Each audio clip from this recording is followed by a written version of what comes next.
You go ahead and hit one too. Cool. We're going? We're rolling? Take it away. All right. How we doing? Good. Zips Nation Insider. My name's Jacob Farrar. Happy to be here with you today. Zips Nation Insider is brought to you by Sarah Auto Park and Brian Heating and Cooling. Grant, big Saturday for the Zips football team. Huge week. What'd you think? What are your takeaways?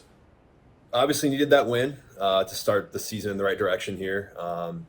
Still trying to figure out, what we know about this team. Obviously went down to Ohio State, played a tough, first quarter, played them really hard. Defense really stepped up. Outside of Ohio State, we've played a Rutgers team who's only played Howard.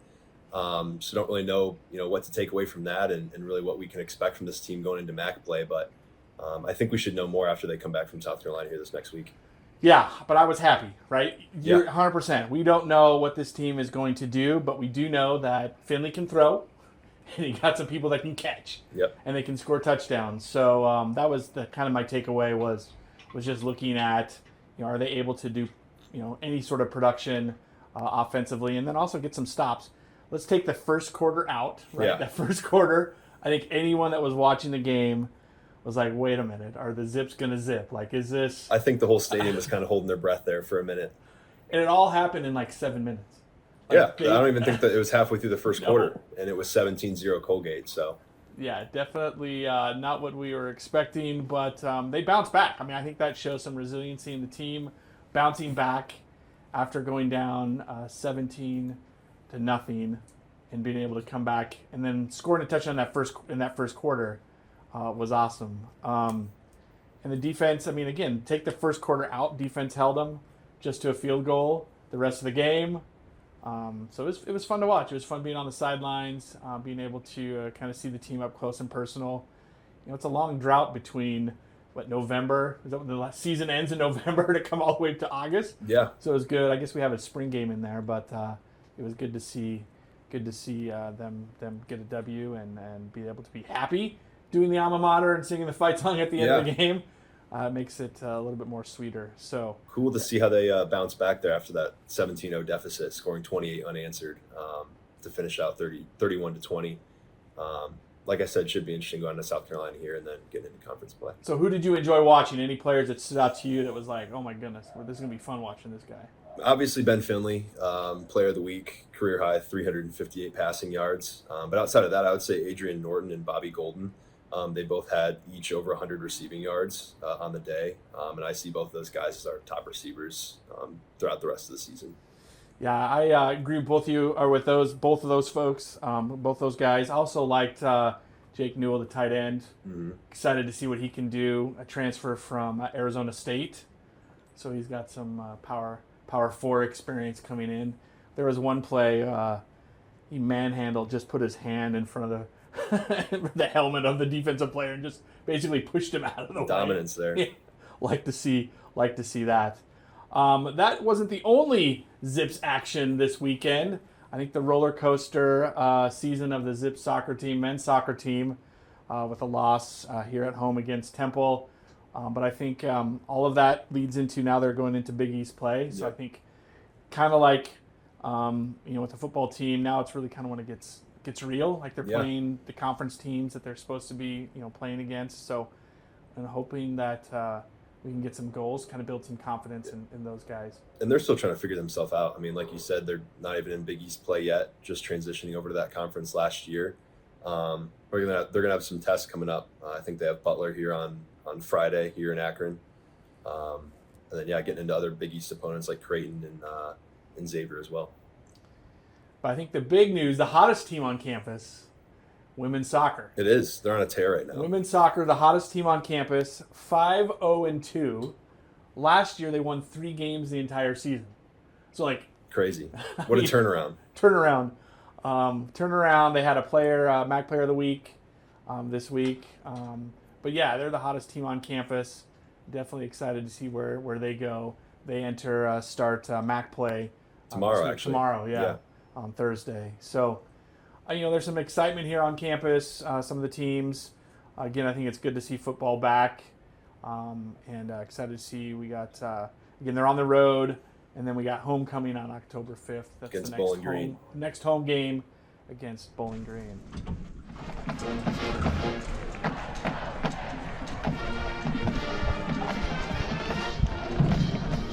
All right, so our featured interview today, we're excited. Actually, Grant, one of the things I thought was really cool during the game, unfortunately I was on the other side of the field when this happened, is the team recognized, athletics recognized our guest. Actually was brought onto the field, so I was excited. Awesome. Unfortunately, I was on the other side. But I will tell you though, it was really cool to see and to hear Grace, our guest, our first guest. Our featured interview today is sponsored by Tire Source, the official sponsor of the Turnover Tire. We have Grace Nuhfer. Grace, come on down. Excited to have you here. Thank you. Nice to meet Nice you. to meet you Have a too. seat, please. Wearing her silver medal. That is awesome. Thank you. So, as you were being recognized on the field on Saturday, I don't know if you could hear this because I was on the side of the band.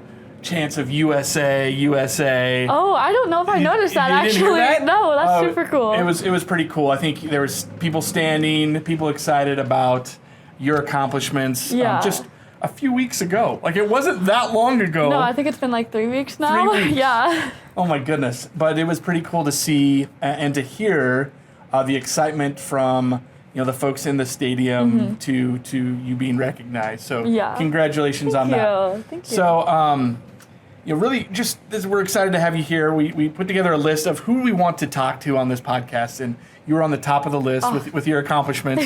So we're glad to be able to talk so with you today. sweet. So let's start off with just a little bit more about you and kind of your journey. So Yeah. you are a senior from Greenwood, Indiana. Correct. So how did you get recruited to the University of Akron? Talk a little bit about that journey Oh, yeah. to get here. Indiana's the next state over, so it's not like Right. that far away, but talk a little bit about Yeah. your experience being recruited and then coming here to swim at Akron. Recruiting for my class was super hard. It was during COVID, and I always did picture myself at a bigger university in Indiana, but just with the circumstances, things changed and shifted, and we have this family friend back home who actually went to school with my parents, and her daughter swam at Akron, wow. actually one of my best friends now, and they were like, well, just reach out to Akron, like, we'll see what happens, and I reached out, and I got that first email back and just had this gut feeling that like that was where I was meant to be. So I came on an unofficial visit, with COVID and all the circumstances, and then committed like 2 weeks later, which was super exciting. It was like very quick turnaround, but I just knew stepping on campus and meeting some of the girls and hearing the stories about the team and how they get along, that it was exactly where I wanted to and needed to be.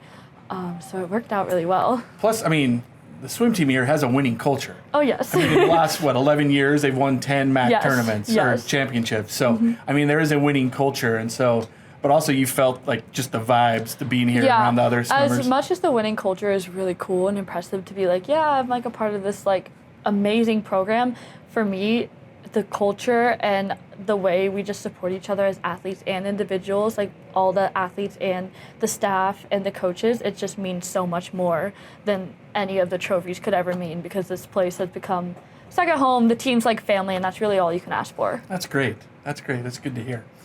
So I want to learn a little bit more about you. Yeah. Obviously, in learning about you and your swimming in the Paralympics this past summer, obviously the discussion about Ehlers-Danlos and brittle cornea syndrome. So I just want to know a little bit about that. I think Yeah. this is a good opportunity to kind of sure. help people understand a little bit about what that is.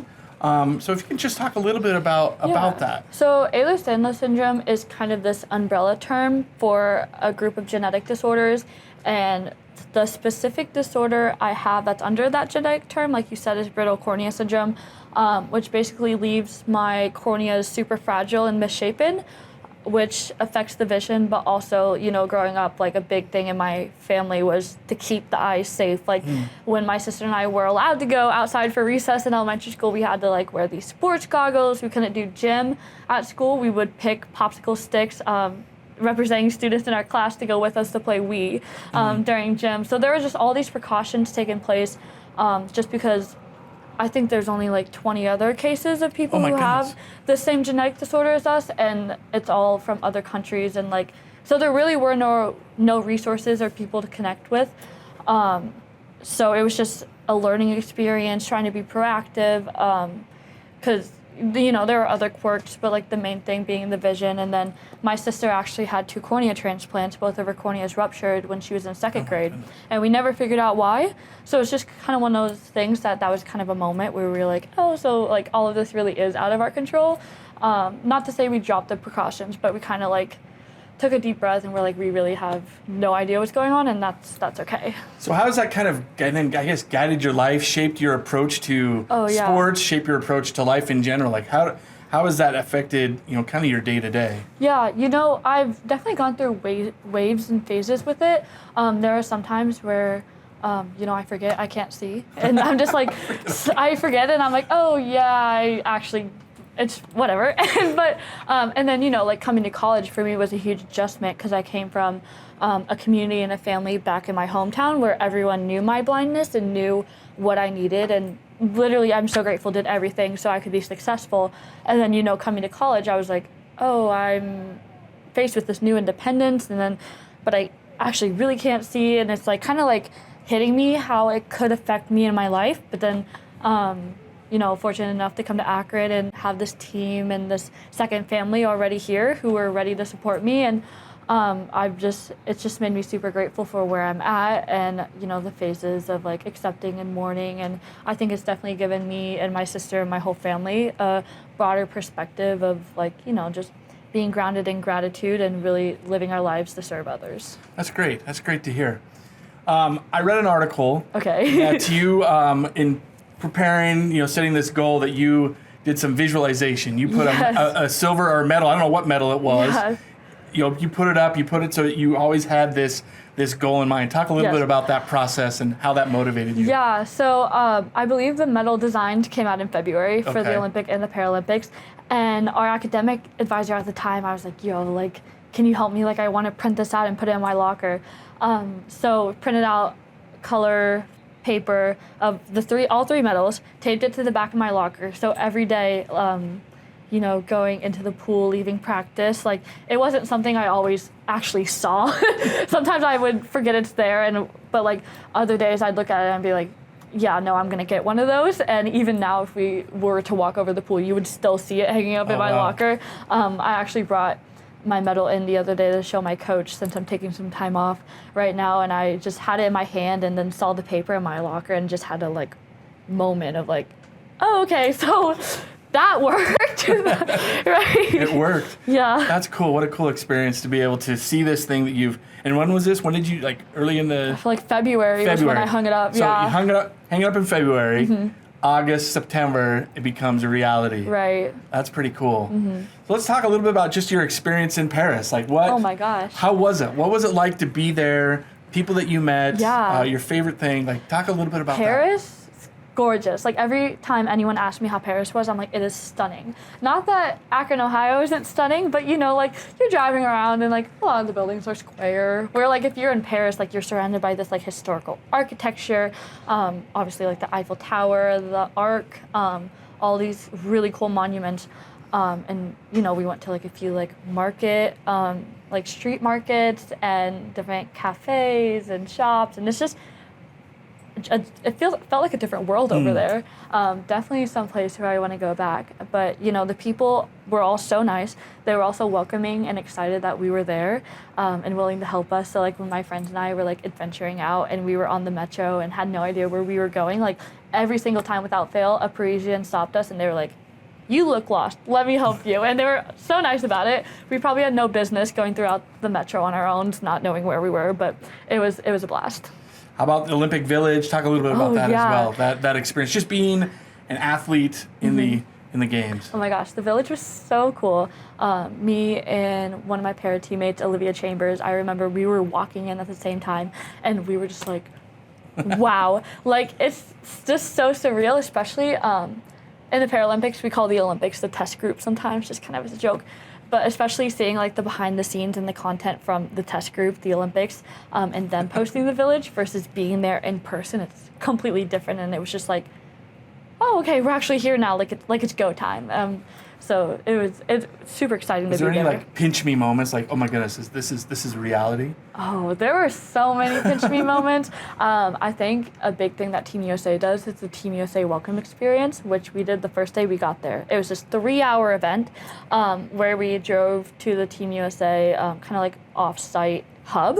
Okay. And we went through Ralph Lauren, Nike, Skims, got all of our gear, got the opening and closing ceremony outfits altered. Like, it was such a cool experience that they set up for the athletes and some of the staff.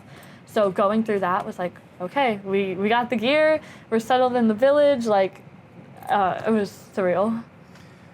I can't imagine. I mean, you see it on TV. We watch it on TV. But you lived it. Yes. It's pretty amazing to hear that. Let's transition a little bit about, just kind of thinking about, as an able-bodied swimmer here at Akron, Yes. and then that transition to a para swimmer. How does that translate? Is there do you change at all, or is it just, it's your same approach? I mean, able-bodied swimmer at Akron, I still can't see when I'm swimming at Akron, so it's like... You can't see when you're swimming in the Paralympics? I can't see. Oh, got it. Anyways, it's definitely a little bit of a different approach. People in the para community, like, the coaches are trained to be accessible and assist athletes with disabilities. So I would just say, like, that community and the people on deck are more in tune to needs. And for all different types of disabilities, but that's not to say that my team here hasn't, like, picked up on things and, like, coach will print out a bigger set every day. My teammates are constantly telling me the intervals or when to go. So, definitely there's more competition, I would say, in able-bodied swimming when it comes to college swimming than there is in para, just because I feel like I can't say this, but I wish there were more blind swimmers. Like, I feel like you can't say that. But it's nice that the movement is growing and more people are joining the movement, so it is getting more competitive and it's getting more excitement. But there's definitely, like, I wouldn't say an attitude, but an environmental difference during college season versus para meets. Got it. So there is, it's the same, but it's different, right? Is that kind of a way to describe? Yeah, like college season, like, the girls are, like, on the side of the pool, like, we're losing our voices cheering. We make signs for each other. There's just that, like, team camaraderie. Whereas with para swimmers, as much as we are a team, especially, like, the national team members who go to a lot of meets together, it's not like we train together every day, so it's not that same connection. And really, like, the team and the connection is the foundation, I feel like, to performance. So it's just a very different atmosphere, per se. Got it. So you are a student here, right? Yes. You're a student athlete. I think so. So let's transition into, how do you balance all of this stuff? Balance being member of the women's swim team, Yes. an Olympian, and you're also a senior studying business data analytics, which sounds like a tough major. How do you balance all of those things in your life? You know what? I think if the professors here had been so nice, I would be drowning because I am behind. Obviously, I got back 3 weeks behind, and I think like 4 out of my 5 classes are all coding. So coding on platforms I haven't used yet. So it's definitely been a roller coaster of, feeling overwhelmed, and then I'm like, nah, I got it, like, it's fine. And then the next day I'm like, shoot, but I have this test next week, and it's just like, but like I said, my professors have been so accommodating. I've met with quite a few of them. And I'm taking it day by day, slowly working to feel caught up while also not rushing past the emotions and the excitement and the memories of what I experienced in Paris, because that was so special and I don't want to overcrowd that or drown it out. That makes sense. Yeah. That makes sense. So ultimately, again, you're this major, business data analytics. What are your goals as far as that goes? I mean, is that something you want to pursue, or? Yeah, so my major has different focuses, and I'm focusing in marketing. Okay. So for me, being a para swimmer, being a collegiate athlete, I have a big passion for sports and also advocating for para athletes. And I love photography. Have a photography business back home, which is really weird. People are confused by that. I don't know how to explain it.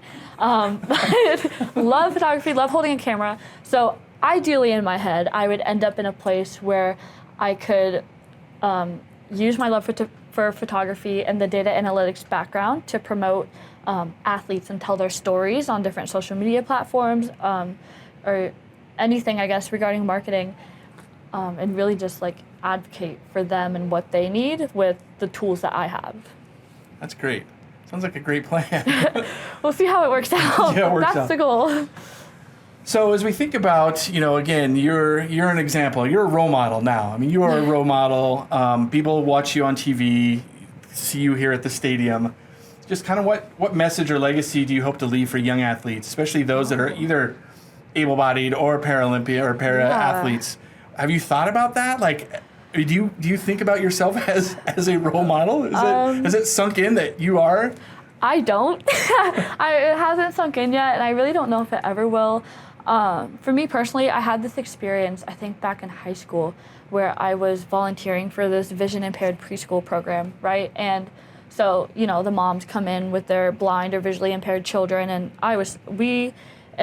we being me and my sister and another girl that we had met who was also vision impaired, would like make these toys for these babies that they could like see if like, depending on how much light they could see, or like rattles so they could hear it.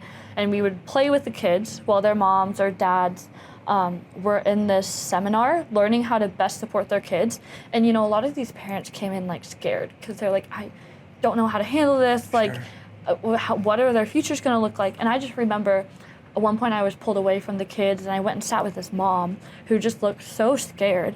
And all I did was tell her like, I'm on the swim team in high school, like I'm in honor society, like I'm on the newspaper staff, like I'm doing all these things and I can't really see. And just like she started sobbing and like the relief on her face, like that is something I will never forget, because she's like, oh my gosh, like thank you so much. Like she's just scared for her child's future, and I just told her what I'm doing, and she was like relieved, and that was just a moment for me, like that just kind of like set in stone. Like I am here to advocate for other people. I am here to help make the world more accessible, and because in a lot of ways it's not. Like I can't drive, I can't read a lot of things, especially if they're far away, and like normal people can, which like I said earlier, sometimes I forget and I'm like, whatever.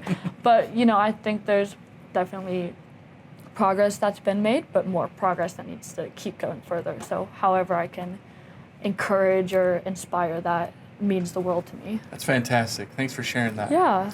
So one other question I have for you, then we're going to go through some rapid fire questions. Okay. So Greenwood, Indiana. Yes. South of Indianapolis. Yes. If we were going to go to Greenwood, where's the go-to place for pizza in Greenwood? Pizza? Where are you going to get pizza in Greenwood? Oh my gosh. There's a few places, and I haven't been in a while. There's a place called Jockamo's. Jockamo's. I've heard of Jockamo. Oh, have you? Yes. Which is right next to where I live. And then, there's this other place, and my dad's family friends own it. Oh, it's Greek's Pizza. Greek Pizza, There's okay. a Greek's Pizza in Greenwood and a Greek's Pizza in Franklin, and it is so good. It's so cute. I love going there with my friends. Delicious. There we go. Your recommendation for those. For those in Greenwood, Indiana, go to Greek's and go to Jockamo's. You will not be disappointed. All right, we got some rapid fire questions for you. All right, let me pull these up here really quick. Rapid fire questions. All right. First thing that pops in your mind. Okay. All right, you ready? Yes. First, or favorite milkshake flavor? Oreo. Favorite childhood vacation?